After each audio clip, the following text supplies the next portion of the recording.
Hello दोस्तों, कैसे हैं आप सब। उम्मीद करती हूँ अच्छे ही होंगे। मैं हूँ आपकी दोस्त सोनाक्षी। आज मैं जो सत्य घटना आप लोगों के लिए लेकर आई हूँ वो है केरल की। केरल में हुए एक ऐसे हत्याकांड की जिसमें कत्ल से ज़्यादा उसकी इन्वेस्टिगेशन चर्चा के विषय में रही थी। ये केस भारत के सबसे मुश्किल और पेचीदा मामलों में से एक माना जाता है, क्योंकि इसमें कोई सुराग ही नहीं था जिसके जरिए कातिल का पता लगाया जा सके। तो कैसे ये केस सॉल्व हुआ, चलिए जानते हैं।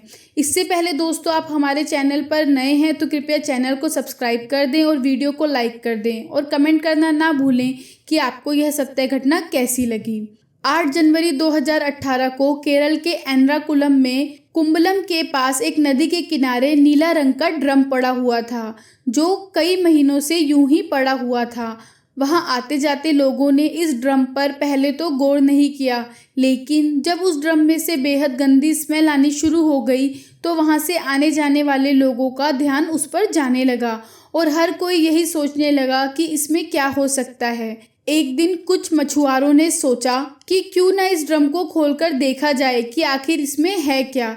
लेकिन जैसे ही वो लोग उस ड्रम के पास पहुंचे तो वह स्मेल और ज़्यादा बढ़ गई। मछुआरों को शक हुआ कि हो ना हो ये स्मेल किसी लाश की है, इसलिए उन्होंने जल्दी से पुलिस को कॉल किया। पुलिस मौके पर ही पहुंच जाती है और जल्दी से ड्रम को कटवाती है। जैसे ही ड्रम को काटा गया तो स्मेल और ज़्यादा आने लगी और सबने देखा कि उसमें कंक्रीट और ईंट भरी हुई थी। पुलिस ने फिर लोहे की रोड से उसे तोड़ा तो पुलिस वालों के होश उड़ गए, क्योंकि उसमें इंसानी कंकाल पड़ा हुआ था। उसकी बहुत सी हड्डियां गल चुकी थी, लेकिन कुछ चीजें अभी भी बची हुई थी, जैसे खोपड़ी और पैर का हिस्सा आदि। कंक्रीट को तोड़ा गया तो उसमें एक कपड़े का टुकड़ा, बालों का एक गुच्छा, एक अंडरगारमेंट, चांदी की चेन और कुछ इंडियन करेंसी मिली। पुलिस जल्दी से इन सभी चीज़ों को फोरेंसिक इन्वेस्टिगेशन के लिए एर्नाकुलम के एक मेडिकल कॉलेज में भेज देती है। अब डॉक्टर्स के सामने काफ़ी चुनौतियां थी। डॉक्टर्स को लाश के बारे में सब पता लगाना था कि मरने वाले की उम्र क्या थी, उसकी मौत का कारण क्या था।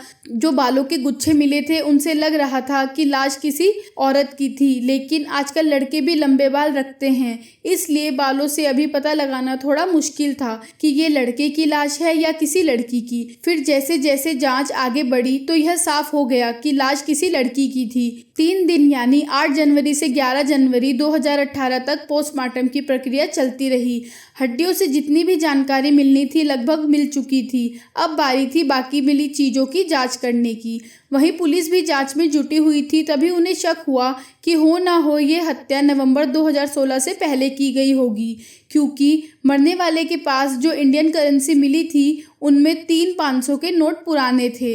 ये वे नोट थे जो नोटबंदी से पहले इस्तेमाल किए जाते थे। नदी के पास रहने वाले कुछ लोगों ने बताया कि वो लोग इस ड्रम को सितंबर 2016 से देखते आ रहे हैं। उन्हें लगता था कि ये कहीं से बहकर आया होगा, इसलिए किसी ने उस पर इतना ध्यान नहीं दिया। इस केस के इन्वेस्टिगेशन ऑफिसर थे सीबी टॉम। टॉम की गिनती उन ऑफिसर्स में गिनी जाती थी जो मुश्किल से मुश्किल केसों को आसानी से सुलझा देते थे।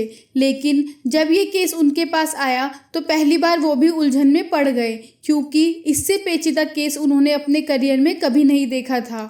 11 जनवरी 2018 की शाम को सीबी टॉम को एक कॉल आया। ये कॉल पोस्टमार्टम करने वाले डॉक्टर का था। उन्होंने बताया कि उन्हें पैर की हड्डी से 6.6 सेंटीमीटर स्क्रू वॉशर मिला है। हो सकता है विक्टिम का एक्सीडेंट हुआ हो और सर्जरी के समय इसे पैर पर लगाया गया हो। इस पर कुछ लिखा भी हुआ है, लेकिन हमारे पास इतना एडवांस माइक्रोस्कोप नहीं है कि उसमें क्या लिखा है वो पता लग सके। अगर आप कुछ इंतज़ाम कर सको तो इसका पता लगाया जा सकता है। सीबी टॉम ने फिर बहुत कोशिश करके हाई रेजोल्यूशन के कैमरे का इंतज़ाम किया। फिर इसकी मदद से पता लगाया गया कि स्क्रू वॉशर पर पिटकर लिखा है। इसी के साथ इस प्रोडक्ट का बैच नंबर भी लिखा था। पिटकर पुणे बेस एक कंपनी है जो कि सर्जरी का सामान बनाती है। सीबी टॉम को पता चला कि पिटकर कंपनी की केरल में सिर्फ एक ही ब्रांच है। वही पूरे केरल में सर्जिकल सामान सप्लाई करती है। सीबी टॉम अपनी टीम के साथ पुणे पहुंचे, उनसे पूछताछ की। मैनेजर ने बताया कि हम सालों से सर्जिकल सामान की डील कर रहे हैं। ऐसे पता लगाना कि हमने ये सामान कब और किसे बेचा था मुश्किल है। तब सीबी टॉम ने बताया कि ये कत्ल सितंबर 2016 से पहले हुआ है। उन्होंने 2016 की सारी जानकारी मांगी। फिर ब्रांच ने सारा डाटा खंगाला। पता चला कि कुल 161 स्क्रू वॉशर की डिलीवरी उनके यहाँ से हुई थी, जिनमें से 155 महाराष्ट्र और गुजरात में डिलीवर हुए थे। बाकी के 6 एर्नाकुलम के आसपास के इलाकों में डिलीवर हुए। इसके बाद पुलिस की अलग अलग टीमें इन 6 पेशेंट्स के घर पहुंची, जिनमें से 5 पेशेंट तो आसानी से मिल गए, लेकिन उन्हें एक पेशेंट नहीं मिल रहा था, वो भी 54 ईयर्स की शकुंतला। पुलिस फिर उस हॉस्पिटल में पहुंची जहां शकुंतला का ऑपरेशन हुआ था। वहां का सारा डेटा खंगाला गया, लेकिन शकुंतला के नाम के अलावा उन्हें वहां कुछ भी जानकारी नहीं मिली। लेकिन विजिटर्स की लिस्ट में पुलिस को एक नाम कई बार दिखा, जो कि उनसे मिलने आती रहती थी। वो थी अस्वती दामोदरम। उसका एड्रेस भी वहां लिखा हुआ था। पुलिस फिर उसके घर पहुंची। वहां उन्होंने अस्वती से शकुंतला के बारे में पूछा। अस्वती ने बताया कि शकुंतला मेरी माँ है, मेरी उनसे अब बात नहीं होती। सितंबर 2016 से वो लापता है। पुलिस ने पूछा कि अगर वो लापता है तो आपने रिपोर्ट क्यों नहीं लिखवाई। अस्वती ने कहा कि हमारी आपस में नहीं बनती। वो मुझसे बात करे या ना करे मुझे फ़र्क नहीं पड़ता, मेरा उनसे कोई मतलब नहीं है।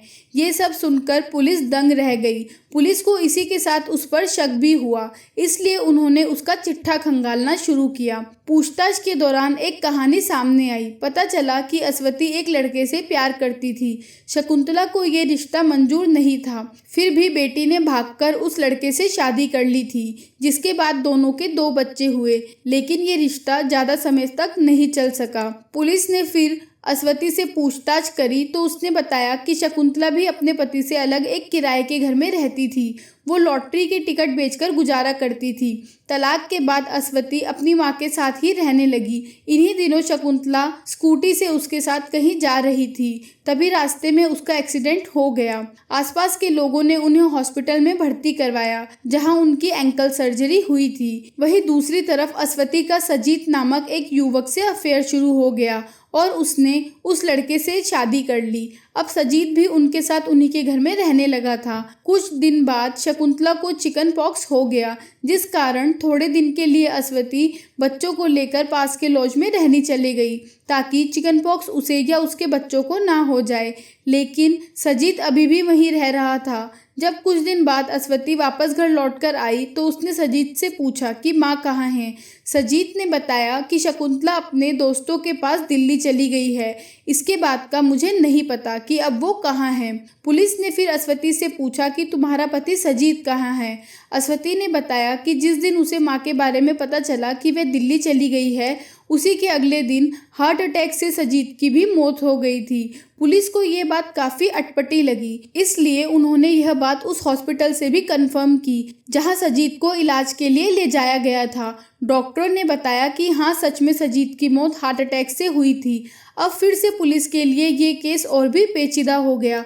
पुलिस ने फिर आस पड़ोस के लोगों से पूछताछ शुरू की तो पता चला कि सजीत पहले से शादीशुदा था और उसकी एक पत्नी भी है, जबकि अस्वती के साथ वह सिर्फ लिव इन रिलेशनशिप में रहता था। पुलिस ने भी जैसे तैसे सजीत की पहली पत्नी सरीगा का पता लगाया तो उन्हें नई कहानी पता चली। सरीगा ने बताया कि उसकी और सजीत की शादी को 8 साल हो गए थे, फिर भी उन्हें कोई बच्चा नहीं हुआ। सजीत को बच्चों से काफ़ी लगाव था, इसलिए उसका अफेयर अस्वती से शुरू हो गया।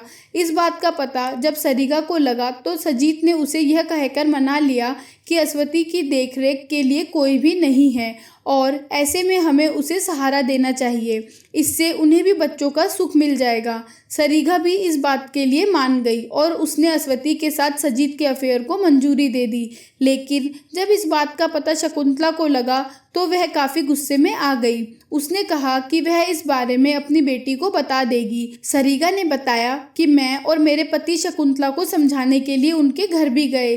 उस समय अस्वती एक लॉज में ही रह रही थी, लेकिन शकुंतला हमारी बात नहीं मानी। उसने कहा कि मैं अपनी बेटी और नाती नातिन से तुम्हें दूर करके ही रहूंगी। सरिगा ने बताया कि इसके बाद मैं घर आ गई।